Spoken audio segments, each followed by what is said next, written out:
ભારતે પાકિસ્તાને બંકર તોડવાને લઈને જવાબ આપ્યો છે। જમ્મુ કાશ્મીરમાં પાછલા કેટલાક દિવસથી પાકિસ્તાન દ્વારા સીઝ ફાયરનું ઉલ્લંઘન કરવામાં આવી રહ્યું છે, જેમાં 4 થી વધુ જવાનો શહીદ થયા હતા। આ જવાનોના શહીદોનો બદલો ભારતે એટેક કરીને લીધો છે। ભારતે જમ્મુના નૌસર સેક્ટરમાં મિસાઇલથી હુમલો કર્યો છે, જેમાં પાકિસ્તાન સેનાના બંકર અને પોસ્ટ ઉડાવી દેવાયા છે। તો કેટલાક જવાનોના મોતના પણ સમાચાર છે, જો કે આ અંગે સેના દ્વારા કોઈ આધિકારિક પુષ્ટિ કરવામાં નથી આવી। माहिती साथ जुड़ाए गए थे संवाददाता मनोज कौल। मनोज, जिस तरह से जो जवाब दिया है भारत ने सामने कार्रवाई करके, क्या स्थिति रही है, क्या ज्यादा इस बारे में जानकारी?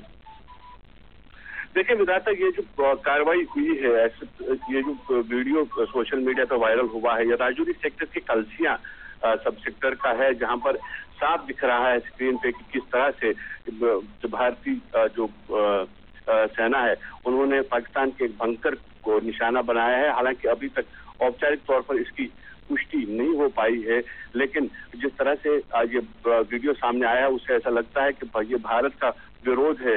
जिस तरह से पाकिस्तान बार बार सीज फायर एग्रीमेंट का उल्लंघन करता है, और रिसेंटली हमने देखा था कृष्णा घाटी सेक्टर में जहां 2 हिंदुस्तानी सैनिकों, जिसमें एक बीएसएफ का एक हवालदार था और एक आर्मी का एक जवान था, उसके जो है उनकी बॉडी को म्यूटिलेट किया गया था। तो ये ऐसा लग रहा है कि ये सबक सिखाने के लिए इंडियन फोर्सेस की तरफ से ये कार्रवाई हुई है, जिसमें जो बंकर है साफ दिख रहा है कि पूरा निशाने पर उसके टारगेट पे फायर किया गया है, जिससे पूरा बंकर नष्ट हो गया है। तो ये पाकिस्तान को एक करारा जवाब है भारत की तरफ से कि अगर वो अपनी नापाक हरकतों से करारा जवाब दिया गया तो... है।